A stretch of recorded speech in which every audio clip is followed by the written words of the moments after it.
Hi, I'm Johnny Manc, and this is the Beginner's Guide to Atheism. The purpose of this series is to give simple, concise explanations to some difficult questions that are often posed to atheists.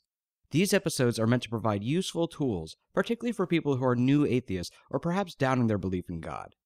Tools that can help them in a vastly religious nation, where in their own communities it can be profoundly isolating to be a non-believer, and where being an atheist is often considered immoral and inferior.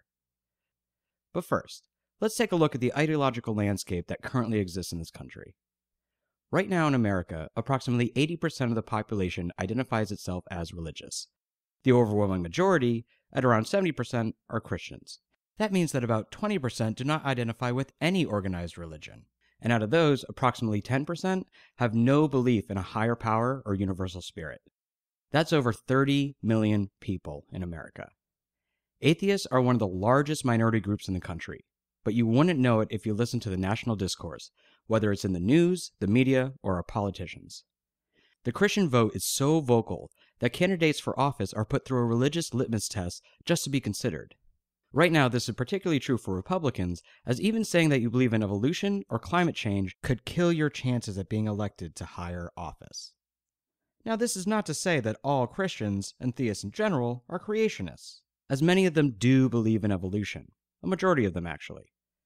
But it's just an example of how the conversation in the national media on these topics is run by the most extreme on the religious right. So where is the atheist voice in the media and our government? With such a large minority, how can we be so silent? Well, recent polls have shown that atheists are the least trusted people in America. Less trusted than Muslims or gays, less trusted than any single race. And because of this mistrust, when atheists enter the public arena to debate, they are not allowed to discuss the importance of science and education, or the essential nature of reason and skepticism. They are reduced to purely defending the fact that they don't believe in God. They are attacked mercilessly for their stance, and for the most part, their opinions are completely dismissed. Atheism has been forced to become almost wholly reactionary, and those who don't believe in God aren't allowed to discuss real matters in most media outlets, because they are fundamentally considered inferior in morality, ethics, and ideology. This climate of anti-atheism on the national level is both a product and a cause of the relentless religious communities and family structures that exist across the country.